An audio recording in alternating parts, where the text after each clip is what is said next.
Fish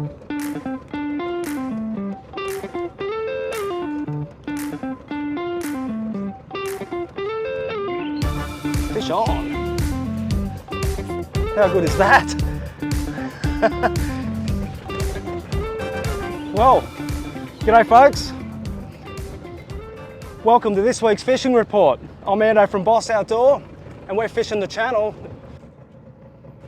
So I'm just casting a few soft plastics at these little boat moorings here and catching some amazing trevally. Now look, that fish is quite a respectable fish.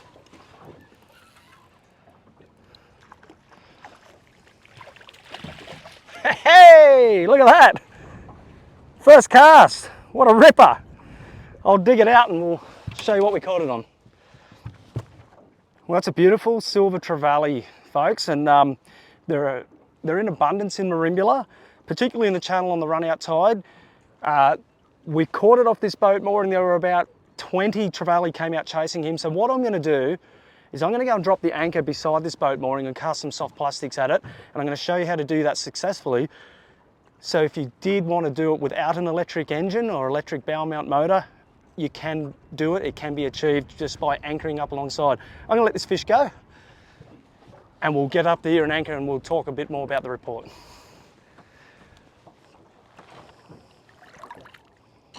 Okay, so we've positioned our boat, deployed the anchor. Now we've taken into consideration the current direction, like the tidal flow and the wind. And right now I'm pretty happy that we're in a sweet spot. And what I mean by a sweet spot, it's a cast distance off this boat mooring, but I'm in a good position to be able to get the fish away from the boat mooring ropes. So you don't want to get tangled around those ropes. So I'm going to tie this off and we're going to get into it.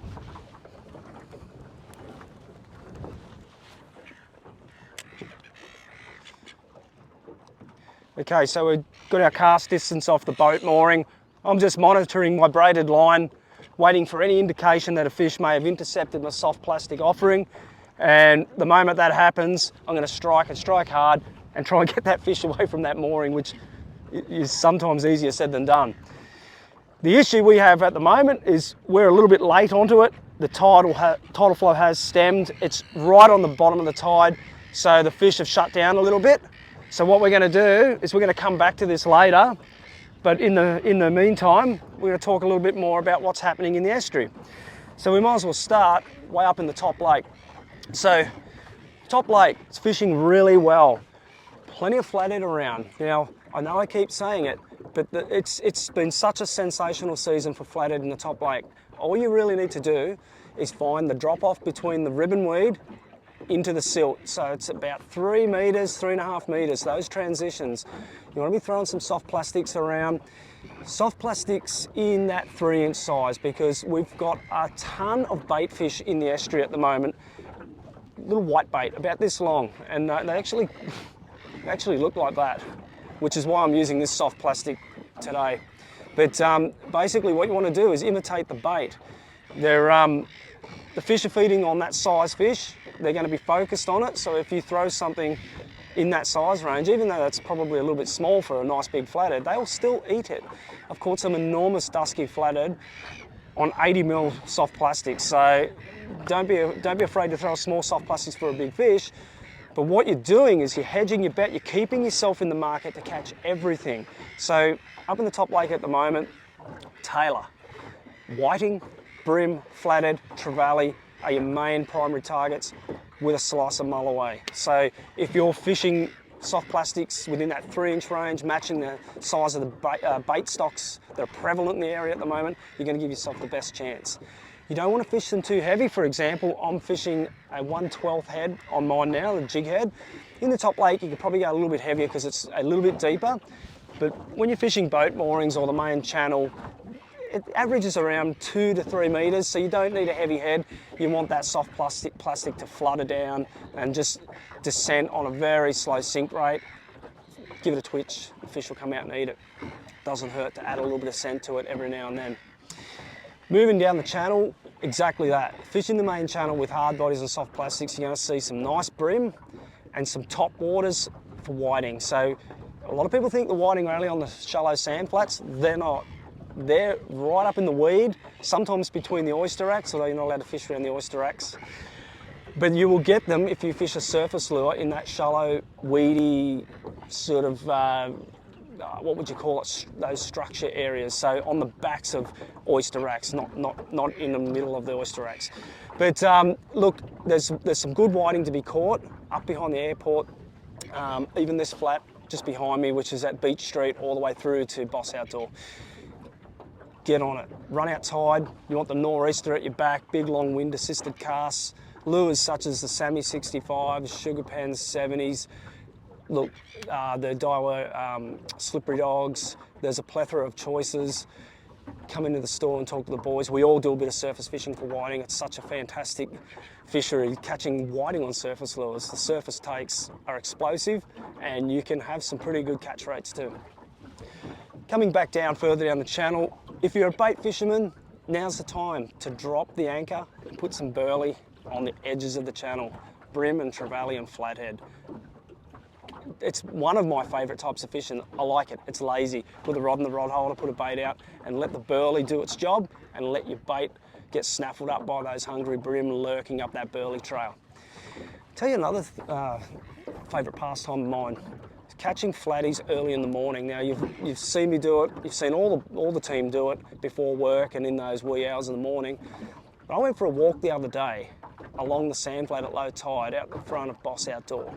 And I saw so many flathead lice. There must have been at least 15 of them, and they were good fish. Now, what these fish are doing, they're coming up in the tide, like on the high tide, in the dark hours, so the low light hours. So what you want to do is get yourself a high tide early in the morning when they've already pushed themselves up in the dark.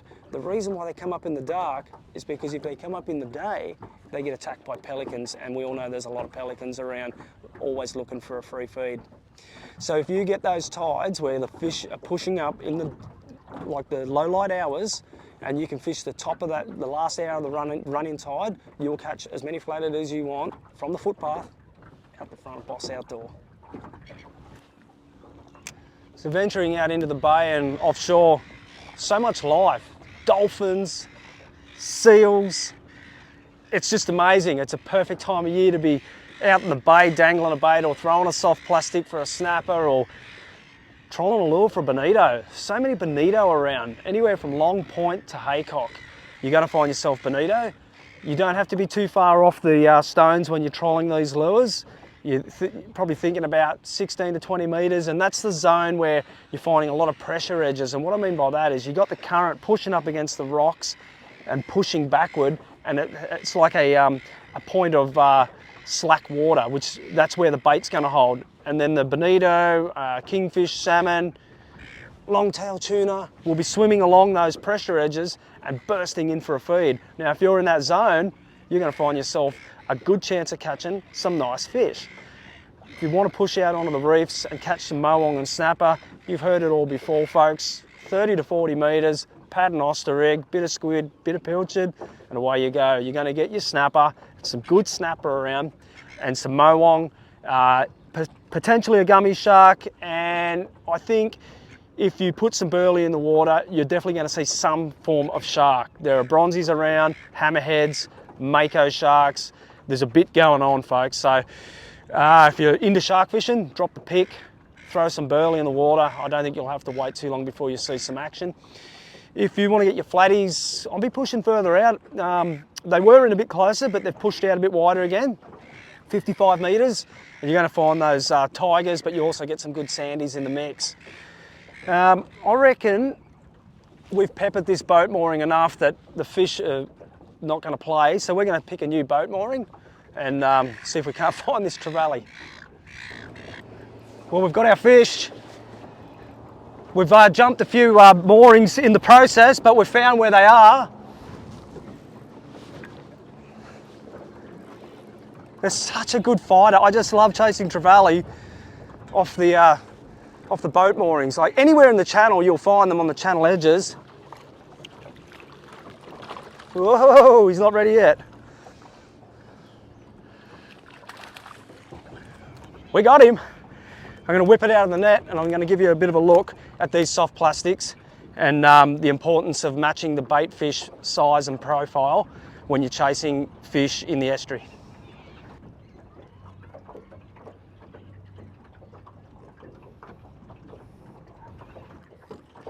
Well, there's that little Bite Science soft plastic. I'm going to release this fish. Now, as we spoke about before, the bait fish in the estuary at the moment are exactly that size, shape and colour. It just makes sense to use the same profile, colour and size to catch the fish. Now, speaking of Bite Science, there's a lot of soft plastics on the market, but the Bite Science are incredibly affordable. So I've brought along a little pack with me today just to show you a few things, but we've got them in the shop for $6.95 a packet, and there's a lot of plastics in one packet. We've got a few different profiles. We've got these beautiful little Bite Science cases too. Look, they do jig heads.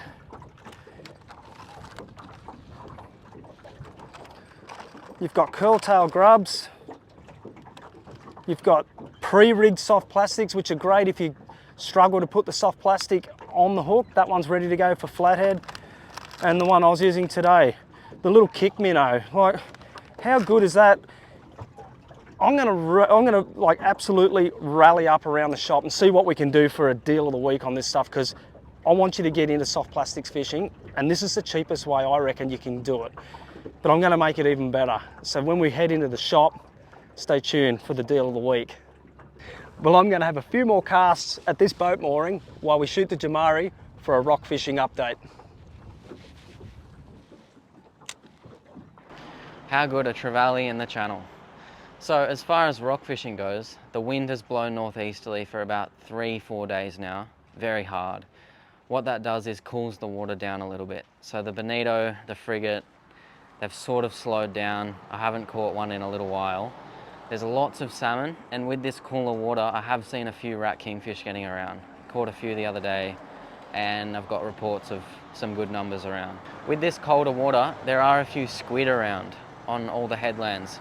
Places like Long Point, Tarthra will have squid, any rocky cove that's got a good bit of weed tucked away from the wind. So a good squid jig to use, something like this Cephia clinch. I like a natural pattern, personally. You could also use just a plain white. They work just as well. But especially during sunny days, I like a more natural presentation. Low light conditions, a bit more colour helps. So with this cold water, it is looking like it's going to warm up by the end of the week. By Friday, Saturday, it's looking like it will be warm again, and you should get bonito and frigate back around the headlands. It will be southerly over the weekend, so north-facing headlands are going to be your pick. Well, thanks for that, Jamari. Well, I've got to get back to work, so I'm going to pull this anchor and shoot to leave for an offshore report. See you back in the shop.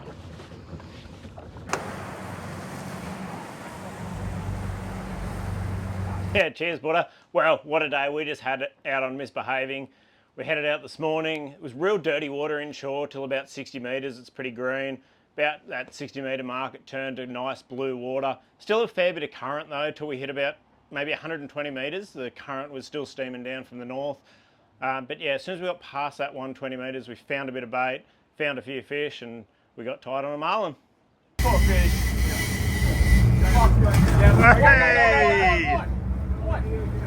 Go hard, man. Go. Yes. Look at the tail walk on him. One. Go. Well, massive congratulations to Neil.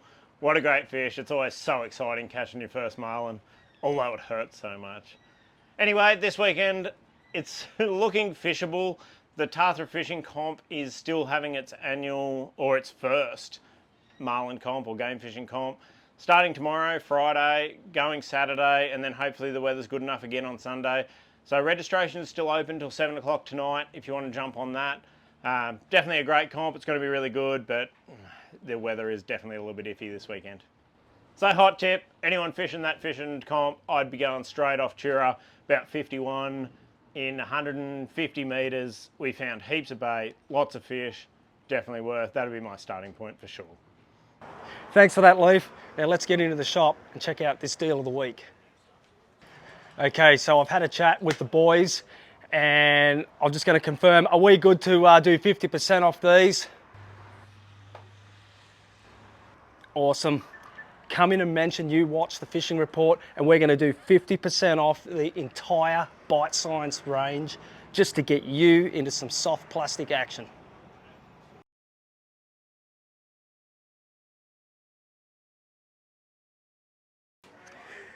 Well, that's it for this week, folks. If there's anything else you need to know about jig head, weight selection, plastic profiles, or just where they're biting, come into Boss Outdoor so we can hook you up.